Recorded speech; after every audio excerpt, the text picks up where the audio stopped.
God, ಸುಮ್ಮನೆ ಒಂದು 100 metre ನಡ್ಕೊಂಬಂದ್ವಿ ಅಷ್ಟೇ, ಕೈಯೆಲ್ಲ ಹಂಗೆ ಫ್ರೀಸ್ ಆಗ್ಬಿಟ್ಟಿದೆ. ಆ್ಯಂಡ್ ಇದೇನು ಸರ್ವಿಸ್ ಸೀಸನ್ ಇದು, ನಾನು ಈ ಲೆವೆಲ್ಗೆ ಇರ್ತೈತೆ ಅಂತ ಅನ್ಕೋತಾ ಇಲ್ಲ. ನೋಡಿ ವೆಹಿಕಲ್ ಮೇಲೆಲ್ಲ ಈಗ ಮೇಲ್ಗಡೆ ಹೋಗ್ಬೇಕು, ರೊಮ್ಯಾಂಟಿಕ್ ಸಾಂಗ್ ಮಾಡಕ್ಕೆ ಮೇಲ್ಗಡೆ ಹೋಗ್ತಾ ಇದ್ದೀವಿ. ಅದೇ ಹೇಳ್ತಾ ಇದ್ದೆ ಯಾವಾಗಲೂ ರೊಮ್ಯಾಂಟಿಕ್ ಸಾಂಗ್ ಮಾಡೋದು ರೊಮ್ಯಾಂಟಿಕ್ ಆಗಿರೋಲ್ಲ ಅಂತ. ಎಲ್ಲ ಕಡೆ ಸ್ನೋ ಬೀಳ್ತಾ ಇದೆ. ಸ್ನೋ ಜಿಪ್ಸಿನಲ್ಲಿ ಹೋಗ್ತಾ ಇದೀವಿ 4 ವೀಲರಲ್ಲಿ, ಬಿಕಾಸ್ ಸ್ಕಿಡ್ ಆಗಬಾರ್ದು ಗಾಡಿ ಅಂತ. ಆಲ್ರೆಡಿ ಒಂದು 2-3 ಗಾಡಿ ಸ್ಕಿಡ್ ಆಗಿದೆ ಅಂತ ಮೇಲ್ಗಡೆ, ಬಟ್ ಏನೂ ಆಗದೆ ಇರಲಿ ಅಂತ ನೇಚರಲ್ಲಿ ಬೇಡ್ಕೊಳ್ಳೋಣ. ನೆನ್ನೆ ಈ ಜಾಗದಲ್ಲಿ ಶೂಟಿಂಗ್ ಮಾಡಿದ್ವಿ, ಏನೂ ಇರಲಿಲ್ಲ. ಇವತ್ತು ನೋಡಿದ್ರೆ ಏನು ಎಲ್ಲಿ ನೋಡಿದ್ರು ಕುಡಿ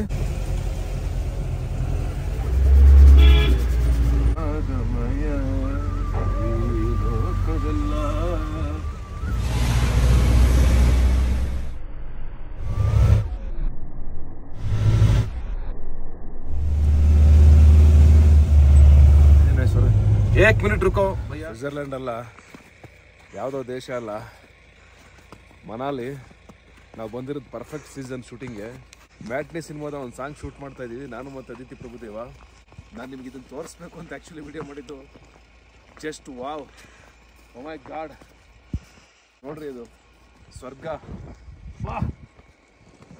ಯಪ್ಪ, ನಿಜವಾಗ್ಲೂ ಲೈಫಲ್ಲಿ ಇವತ್ತು ಫಸ್ಟ್ ಟೈಮ್ ನಾನು ಕಳೆದೋಗಿದ್ದು.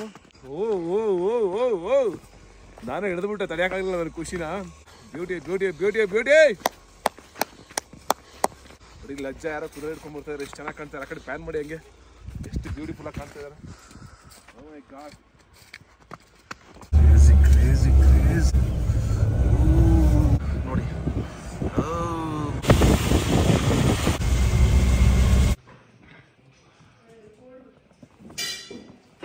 ರೊಮ್ಯಾಂಟಿಕ್ ಸಾಂಗ್ ಈ ಸಮಯ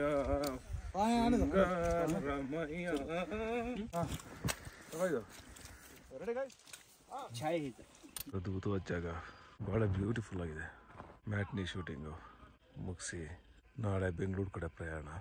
ಬೆಳಗ್ಗೆಯಿಂದ ಹಿಮ ಸುರಿತಾನೆ ಇತ್ತು, ಬಟ್ ಇವಾಗ ಕಾಮಾಗಿದೆ. ಎಷ್ಟು ನೋಡಿದ್ರು ಸಾಲದು, ಎಷ್ಟು ಇದ್ರೂ ಸಾಲದು, ಮುಗಿಯೋದೇ ಇಲ್ಲ ಈ ಹಾದಿ. ಬ್ಯೂಟಿಫುಲ್ ಆಗಿದೆ.